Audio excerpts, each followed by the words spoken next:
এ জন্টু, শুনলাম মফিজুল চাচার বাগানে নাকি অনেক আম হয়েছে, চল গিয়ে পেরে আনি। না না, আমি যাবো না, তুমি যাও। কেন, তুই যাবি না কেন? আমি বলছি তো, চল আমার সাথে, কিচ্ছু হবে না। যদি ধরা পড়ি তাহলে মফিজুল চাচা আবার অনেক কথা শোনাবে। আরে কিচ্ছু হবে না, তুই চল আমার সাথে। ওই দেখো কেমন পাকা পাকা আম ঝুলে আছে গাছে। সত্যি রে, দেখেই তো মুখে জল চলে আসছে। চল কয়েকটা আম পেরে নি, চল। কে রে, কে আম বাগানে চুরি করতে ঢুকেছিস? কে?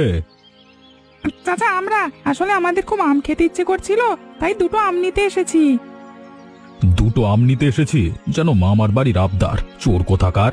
এতই যখন আম খাবার শখ, জানা বাজার থেকে কিনে খা। দেখো মফিজুল চাচা, তুমি একদম আমাদের নামে বদনাম করবে না। আমরা মোটেও চোর নই যে তোমার বাগান থেকে আম চুরি করব। তোমার বাগানের আমগুলো খুব ভালো লাগলো, তাই দুটো নিতে এসেছি। এতে এমন ভাবে বলবার কি আছে? হায় রে, কি দিনকাল পড়লো! এখন তো দেখি চোরের মায়ের বড় গলা, চুরি করবার মতো চুরিও করবে, আবার গালিগালাজও করবে। ফালতু ছোট লোকের দল, বাপ মায়ের কোনো শিক্ষা নেই। দেখো মফিজুল চাচা, বাপ মা তুলে কথা বলবে না কিন্তু, আমার কিন্তু মাথা গরম হয়ে যাচ্ছে বলে দিলাম। কথা শোনাবে না তো কি করব ভিখিরির দল? কোনোদিন আম কিনে খেয়ে দেখেছিস কেমন লাগে? সারা জীবন তো ওর বাগান থেকে চুরি করে খেলি। মুখ সামলে কথা বলো মফিজুল চাচা, অনেকক্ষণ ধরে তোমার অপমান সহ্য করছি, আর সহ্য করবো না বলে দিলাম। কত বড় সাহস! আমাকে চোখ রাঙা হতচ্ছাড়া! এই কি করবি রে তুই, কি করবি? কি করব দেখবে, এই দেখো তবে। হ্যাঁ হ্যাঁ হ্যাঁ। আরে আল্লাহ, গেলাম রে, আমার মাথাটা একেবারে ফাটিয়ে দিল, মরে গেলাম। এই শয়তানের বাচ্চা, দাঁড়া দাঁড়া বলছি, কে মারলি আমাকে, কে? আমি না চাচা, আমি না, ঝন্টু, ঝন্টু তোমার মাথা ঢিল ছুঁড়েছে। শালা আটকুড়োর বেটারা, তোদের আমি দেখে নেব। আমার মাথা ফাটিয়ে দেওয়া এর ফল তোদের ভুগতে হবে বলে দিলুম। তোমাকে সেদিন নদীতে যেতে কতবার করে বারণ করলাম, যেও না যেও না, আমার একটা কথাও তুমি শুনলে না। আমি তো সেই কত ছোট থেকে মাছ ধরছি, আমি কি আর বুঝতে পেরেছিলাম যে নদীতে গিয়ে এরকম ইনফেকশন হবে? এখন যে ইনফেকশন বাঁধিয়ে শুয়ে আছো, সামান্য একটু হাঁটা চলাও পর্যন্ত করতে পারছো না, এখন কিভাবে চলবে তুমি বলো তো? আমাদের কপালটাই খারাপ গিন্নি। ঘরে এত বড় ছেলে আছে, সে তো পারে একটা দিন নদীতে যেতে, কিন্তু না, এপারা ওপারা করে সারা দিন ঘুরে বেড়ায়। আমি তো কত করে বোঝাই, ও কি আমার একটা কথাও শোনে? এই তো দুটো দিন সংসার পুরো বন্ধ, কিভাবে যে পরের দিনগুলো চলবে ভগবানই যে জানে। তুমি চিন্তা করো না গিন্নি, আমি তাড়াতাড়ি সুস্থ হয়ে উঠি, আমি আবার আগের মতো কাজে যাব। আমার চিন্তা তোমাকে নিয়ে গো, আমি তো সারাদিন ভাবি তোমার কিছু হয়ে গেলে আমাদের কি হবে, আমাদের যা ছেলে। কি করবে চিন্তা করে বলো? চিন্তা করে তো আর কিছু হবে না, কপালে যা লেখা আছে তাই হবে। সেই তো ভগবানের উপরই ভরসা করেই তো বেঁচে আছি গো। আমার একটাই দুঃখ থেকে গেল, পল্লব যদি আমার পাশে থাকতো, আমার সাথে একটু কাজ করতো, আমার খুব ভালো লাগতো গো। তাহলেই হয়েছে, ও কাজে গেলে তো সূর্য অন্যদিকে উঠতো, ওকে একটা কথা বললেও শোনে, মানুষ বলেই যে মনে করে না আমাদের। ঠিক আছে, আর দুঃখ পেও না। কি করবে বলো, আমাদের কপালটাই খারাপ। ওরে বাবা, মাথায় কি ব্যথা করছে! আমি তো চলতেই পারছি না, এবার বোধহয় অজ্ঞান হয়ে পড়েই যাব। এই তো, এই তো বাড়ির কাছে চলেই যাচ্ছি। পায়েল মাকে একটু ডাকি তো। পায়েল, ও পায়েল, একটু বাইরে আয়। এ কি বাবা, তোমার এ কি অবস্থা? এখানে এসে বসো বসো। তোমার মাথা ফাটলো কিভাবে? কত রক্ত বেরোচ্ছে। এত প্রশ্ন করিস না রে মা, আমি আর দাঁড়িয়ে থাকতে পারছি না। আমাকে আগে একটু বসতে দে, তারপর আমি তোর সব প্রশ্নের উত্তর দিচ্ছি। হ্যাঁ বাবা, বলো এবার। পল্লব আর ঝন্টু নামে আমাদের গ্রামে দুজন বদমাইশ আছে না, ওরা আজকে আমাদের আমাদের আম বাগানে আম চুরি করতে এসেছিল। আমি বাধা দেওয়ায় পল্লব আমাকে ঢিল মেরে মাথা ফাটিয়ে দেয়। কি, পল্লবের এত বড় সাহস! ও ও তোমার গায়ে হাত তুলেছে? আমি তো জানতাম না ওরা এত বদমাইশ। আমিও তো ওদের এতদিন ভালোই জানতাম, কিন্তু আজকে ওরা যে কাজ করেছে। আচ্ছা বাবা, তুমি বিশ্রাম নাও, আমি দেখছি পল্লব নিজেকে কি মনে করে। আজ আমি ওর বাবা মায়ের কাছে ওর নামে নালিশ করব। না রে মা পায়েল, ওর মা বাবার কাছে নালিশ করতে হবে না। কেন বাবা? তুই তো জানিস ওদের সংসারে খুব অভাব, তার মাঝে পল্লবের কথা জানিয়ে ওদের চিন্তায় ফেলতে হবে না। না বাবা না, এসব আর মেনে নেওয়া যাচ্ছে না। আজ তোমার মাথা ফাটিয়েছে, অন্য কারোর মাথা ফাটাবে কালকে। আমি ওর বাবা মাকে জানাবো, তুমি যাই বলো না কেন, আমি এক্ষুনি ওর বাবা মাকে জানাবো। ঠিক আছে, তোর যেটা ইচ্ছে হয় সেটাই কর। এখন কি করবি ঝন্টু? তখন তো মফিজুল চাচা মাথা ফাটিয়ে দিলাম, আর মফিজুল চাচাও তো আমাদের হুমকি দিল। এবার আমাদের বাঁচবার একটা উপায় বের করতেই হবে। দেখো পল্লব দাদা, আমি কিন্তু কিচ্ছু করিনি। তোমার কি দরকার ছিল মফিজুল চাচার মাথায় ঢিল ছোড়বার? আমি তো বুঝতে পারছি না এখন কি করব। আমার মাথায় একটা বুদ্ধি এসেছে ঝন্টু, একমাত্র তুই পারবি আমাকে বাঁচাতে। আমি আমি কিভাবে তোমাকে বাঁচাবো? আর কি বুদ্ধি আসছে তোমার মাথায় বলো শুনি। ঝন্টু, সব দোষ তুই তোর ঘাড়ে নিয়ে নে, তাহলে আমাকে আর কেউ কিচ্ছু বলতে পারবে না। এ যাত্রায় আমি এবারের মতো বেঁচে যাব। কে কি কেন? তোমার ভুলের খেসারত আমি কেন দিতে যাব? আমি আমার নামে কেন দোষ দেব? দেখ ঝন্টু, তুই বয়সে ছোট, তাই তুই যদি তোর নামে দোষ দিয়ে নিস কেউ কিছুই বলবে না, ভাববে ছোট মানুষ করে ফেলেছে। না না, তুমি ভুল করেছো, তুমি বোঝো। আমি আমার দোষ দিতে পারবো না।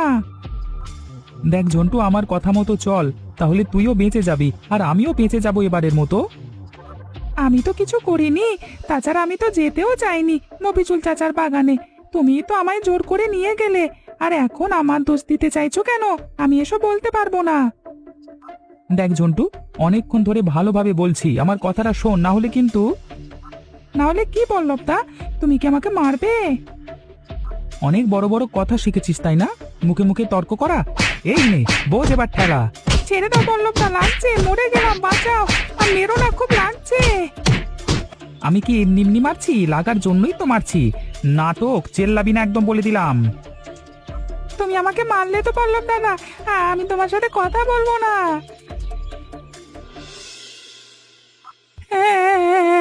মা তুমি কোথায়? কি হয়েছে রে বাবা, তুই কাঁদছিস কেন? কি হয়েছে? মা মা জানো, আজকে পল্লব দাদা আজকে আমাকে খুব মেরেছে। কেন তোকে পল্লব মেরেছে? তুই তো সবসময় ওর সাথেই করিস, আজ তোকে হঠাৎ মারলো কেন? না মা, কিছু না, আসলে মানে ওই আর কি। ম্যাঁ না করে কি হয়েছে পরিষ্কার করে বল তো, না হলে কিন্তু আমি এবার দুঘা বসিয়ে দেবো বলে দিলাম। তাড়াতাড়ি বল কি হয়েছে।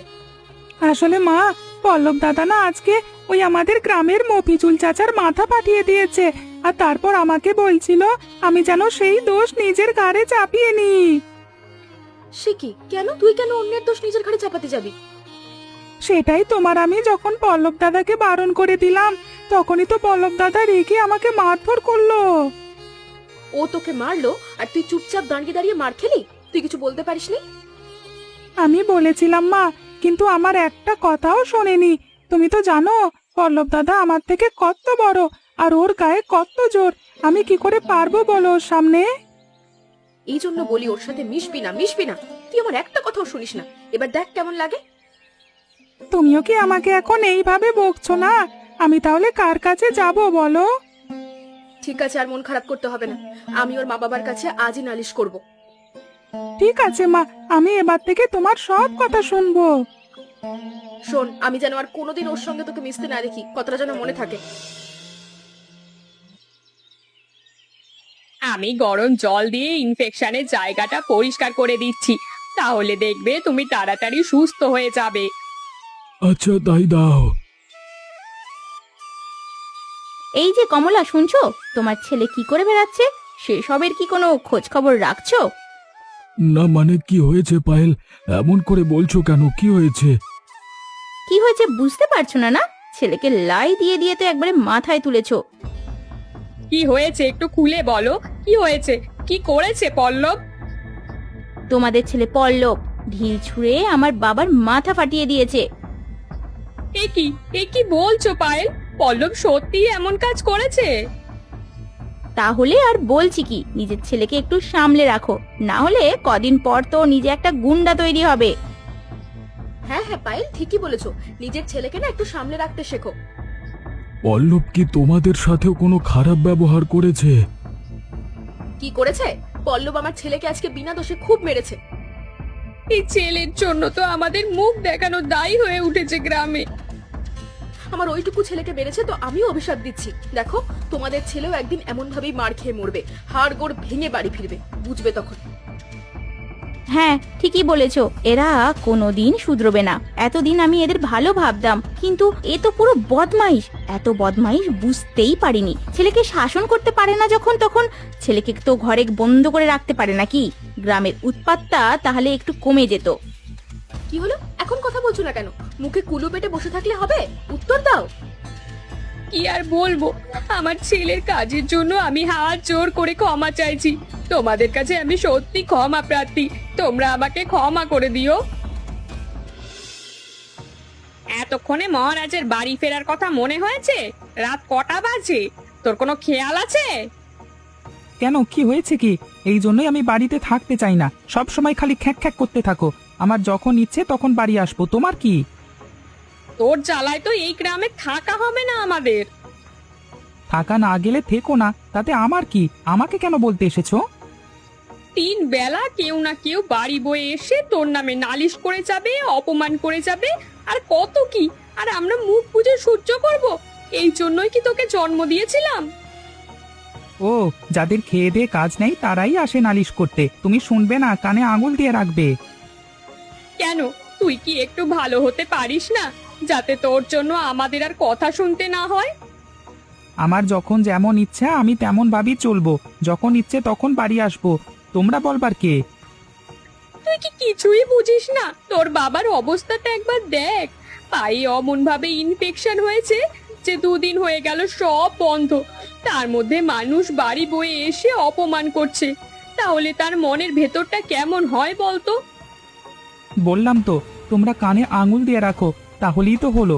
আর তাছাড়া আমার অত তোমাদের কথা ভাববার সময় নেই।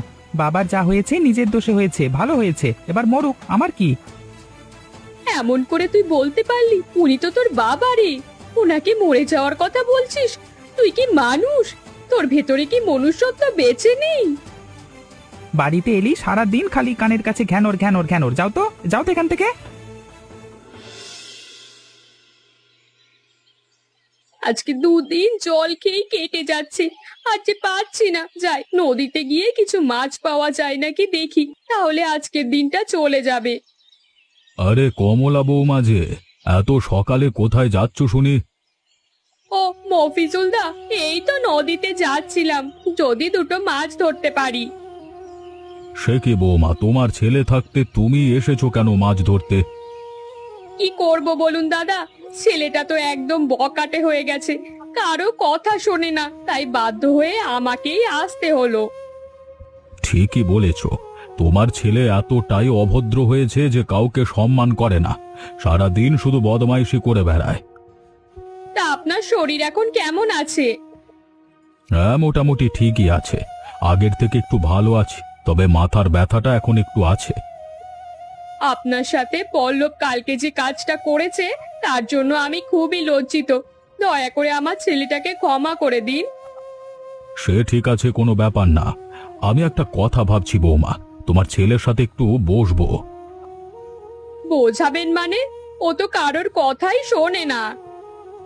আরে দেখেই না, ওকে একটু ভালোভাবে বুঝিয়ে যদি ওর মতিগতি ঠিক হয়। ঠিক আছে, দেখুন যেটা ভালো বুঝবেন করুন, আমি বাধা দেব না। আচ্ছা ঠিক আছে, তাহলে আমি দেখছি। সাহস রাখো বৌমা, সবকিছু ঠিক হয়ে যাবে, দেখো। কিরে পল্লব, তুই নদীর পাড়ে একা একা বসে আছিস কেন? কি হয়েছে? কি আর হবার বাকি রেখেছো তোমরা? কেন রে, কি হয়েছে সেটা তো বলবি নাকি? গ্রামের কেউ তো বাদ রাখেনি আমার নামে নালিশ করতে। নালিশ করে এখন আবার মিষ্টি কথা বলতে এসেছো? দেখ পল্লব, তোকে একটা কথা বলি, পৃথিবীতে মা বাবা ছাড়া কেউ আপন হয় না। তোর মা বাবা কত কষ্ট করে তোকে মানুষ করেছে বল, এখন তো তুই ওদের সম্বল, তুই তো ওদের দেখে রাখবি। ঠিক আছে, হয়েছে হয়েছে, অনেক জ্ঞান দিয়ে ফেলেছেন, আর জ্ঞান দিতে হবে না। এবার যাও, নিজের চরকায় তেল দাও গিয়ে। দিন নেই রাত নেই ভাষণ দিতে পারলে বাঁচে না যত সব। দেখ, একটু বোঝবার চেষ্টা কর বাপ, তোর বাবার বয়স হয়েছে, একা নদী থেকে মাছ ধরে এনে তোকে খাওয়ায়, আর সেসবের জন্যই তো তার পা কেটে ইনফেকশন হয়ে গেছে। আর তুই যদি ওদের পাশে গিয়ে না দাঁড়াস তবে কে দাঁড়াবে শুনি? বাবা নদী থেকে যে মাছ আনে সে মাছকে আমি একা খাই নাকি? অন্য সবাই তো খায়। তাহলে আমার একা সব দায়িত্ব নিতে হবে কেন? দেখ, দুনিয়াটা তো সহজ না। যেদিন নিজে ইনকাম করে খাবি সেদিন বুঝতে পারবি দুনিয়াটা কত কষ্টের। প্রত্যেকটা সময় মানুষ দুমুঠো খাবার জন্য সংঘর্ষ করে যায়। সেই জন্যই তো তোর বাবা আছে, খেতে দেয়। তাই তুইও ওদের সাথে ভালো ব্যবহার করতে পারিস না একটু? অনেকক্ষণ ধরে শুনছি তোমার প্যান প্যানানি, যাও তো এখান থেকে, কানের মাথা কেউ না, ভালো লাগে না যত সব। এখন বাবা মা আছে, তাদের মর্ম দিতে পারছিস না। যখন থাকবে না তখন ঠিকই বুঝতে পারবি। এ কি রে বাবা, এতদিন তো পাত্তা দিচ্ছিলাম না, এখন তো দেখি বাবা ছটফট করছে কষ্টে। এখন কি করব আমি? হে ওপরওয়ালা, আমার বাবাটাকে সুস্থ করে দাও। আমি আর কারোর পেছনে লাগবো না, আমি ভালো হয়ে যাব। এত রাতে কোথায় যাব, কি করব কিছুই বুঝতে পারছি না। এদিকে বাবার অবস্থা তো আরো খারাপ হচ্ছে। একটা পথ দেখাও ওপরওয়ালা, একটা পথ দেখাও। বাবা, এই কষ্ট সহ্য করতে পারছি না, পাচ্ছি না রে। ওগো ওগো, তুমি একটু সহ্য করো, আমরা এখনই কিছু একটা করছি। পল্লব, ও পল্লব, তোর বাবার অবস্থা খুবই খারাপ, তুই শিগগির মফিজুল চাচাকে ডেকে নিয়ে আয়। কেন মফিজুল চাচাকে ডাকতে যাবো কেন? উনি কি করবেন? উনি কি ডাক্তার? এত কথা বাড়াস না, যা বলছি শোন। তুই এখন মুখ বুজে চাচাকে ডেকে নিয়ে আয়, যা। সে না হয় ডেকে আনলাম, কিন্তু আমাকে এটা বলো, ওনাকে ডেকে হবেটা কি? আমার মনে হয় কেউ কিছু করতে পারলে উনিই পারবেন, একমাত্র উনি পারবেন। তাই বলছি তুই আর কথা বাড়াস না। তোর বাবার অবস্থা যত সময় যাচ্ছে খারাপ হচ্ছে, তুই তাড়াতাড়ি যা। আচ্ছা আচ্ছা, যাচ্ছি। মফিজুল চাচা, মফিজুল চাচা বাড়িতে আছো? তাড়াতাড়ি একটু বাইরে আসো, আমার অনেক বড় সর্বনাশ হয়ে গেছে। কে চেঁচাচ্ছে এত রাতে? হ্যাঁ, কে চেঁচাচ্ছে? এই যে আমি পল্লব, মফিজুল চাচা বাড়িতে আছে, একটু ডেকে দাও না, আমার খুব দরকার মফিজুল চাচার সাথে। এ কি রে পল্লব, তুই আবার এসেছিস আমাদের বাড়িতে? আগে একবার তো আমার বাবার মাথা ফাটিয়ে তো শান্তি হয়নি নাকি? আবার কি অঘটন ঘটাতে এসেছিস শুনি? আমি কিচ্ছু করতে আসিনি পায়েল দিদি, তুমি দয়া করে একটু মফিজুল চাচাকে ডেকে দাও, আমার ভীষণ বিপদ। অসভ্য বদমাইশ ছেলে কোথাকার! যখন বাবার মাথায় ঢিল ছুঁড়েছিলিস তখন মনে ছিল না? ঠিক সময় যদি বাবা মা কিছুটা শিক্ষা দিত তাহলে এমনটা হতো না। আমার বাবার কি দোষ ছিল শুনি? হ্যাঁ বলতো, যে তুই আমার বাবার মাথা ফাটিয়ে দিলি? বল, আগে বল। তোমার পায়ে পড়ি পায়েল দি, দয়া করে আমার উপর তুমি একটিবার চাচাকে ডেকে দাও, আমার সত্যি ভীষণ বিপদ। বাইরে এত কিসের আওয়াজ হচ্ছে রে? পায়েলকে আসলো এত রাতে? আরে পল্লব, এত রাতে আমাদের বাড়িতে কি মনে করে? কিছু কি হয়েছে? মা তোমাকে ডেকে নিয়ে যেতে বললো চাচা, আমি বুঝতে পারছি না কি করব। একমাত্র তুমিই পারবে এই সমস্যার হাত থেকে আমাদের বাঁচাতে। আরে সে না হয় যাচ্ছি, কিন্তু কি হয়েছে সেটা তো আগে বল। চাচা, বাবা কেমন যেন ছটফট করছে, চোখ খুলছে না। এখন যে কি করি, তুমি একটু তাড়াতাড়ি চলো না। কি বলছিস? তোর বাবার এমন অবস্থা? হ্যাঁ গো পায়েল দিদি, কিচ্ছু বুঝতে পারছি না কি করব। ঠিক আছে, আর সময় নষ্ট করিস না কথা বলতে গিয়ে। তাড়াতাড়ি চল, দেখি তোর কি হয়েছে বাবা, চল। আমিও যাব বাবা, তোমার সাথে আমিও যাব। আচ্ছা চল চল। কই কই, দেখি দেখি কি হচ্ছে চরণ দাদা। দেখো না কাকিমা, বাবা কেমন করছে, চোখ খুলছে না, ছটফট করছে। তুই এত চিন্তা করিস না, আমরা সবাই তো আছি। আমরা সবাই তোর বাবার সেবা শুশ্রূষা করলে দেখবি ঠিক হয়ে যাবে। কাকিমা, বাবা ঠিক হয়ে যাবে তো? আমি তো আর ভাবতে পারছি না, আমার মাথা খারাপ হয়ে যাচ্ছে। আর হ্যাঁ রে, আমি আছি, মফিসুল দাদা আছে, পায়েল আছে, তোর মাও আছে। আমরা সবাই সেবা করে দেখবি উনি ঠিক সুস্থ হয়ে যাবে। তুই এত চিন্তা করিস না, ওদিকে গিয়ে বস। এক সময় আমি যাদের সাথে খারাপ ব্যবহার করেছিলাম, যাদের ক্ষতি করেছিলাম, আজকে তারাই আমার খারাপ সময়ে আমার পাশে এসে দাঁড়ালো, এভাবে আমাদের সাহায্য করলো। দেখ পল্লব, দেখ, সারা রাতের সেবায় তোর বাবা মনে হচ্ছে একটু সুস্থ হয়েছে। চোখ মেলে তাকাচ্ছে, দেখবি আজকের মধ্যেই পুরো সুস্থ হয়ে যাবে। সত্যি সত্যি আমার বাবা সুস্থ হয়ে গেছে। আমি আমার ভুল বুঝতে পেরেছি মফিজুল চাচা, আমার চোখও খুলে গেছে।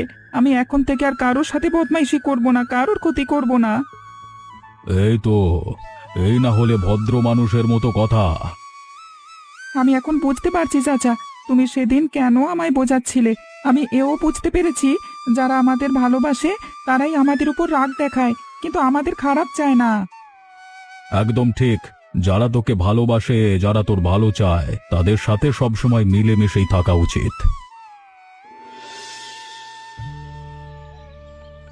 এই তো এসো, সবাই চলে এসেছো দেখছি। বসো বসো। এ কি মিনতি কাকি আসেনি? কখন আসবে?